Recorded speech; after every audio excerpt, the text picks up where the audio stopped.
Pagsampa mo ng 22, sasampalin ka ng buhay na akala mo dati chill lang. Malalaman mo na yung mga salitang hindi pinupulot ang pera, na dati ay naririnig mo lang sa mga magulang mo.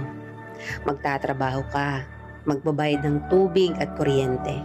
Tapos trabaho, trabaho ulit, paulit-ulit. Mamimiss mo yung batang ikaw, musmos, walang alam sa mundo.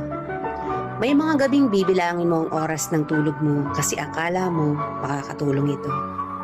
Gigising ka para kumayod, umanap ng pera. Perang akala mo sapat na. Pero dahil salat ka, wala kang magagawa kung hindi tanggapin ang katotohanang ganito ang buhay. Katotohanang dahil malaki ka na, malaki na rin ang bigat na papasanin mo. Dahil ngayong 22 ka na o 23 o 25 ka, malalaman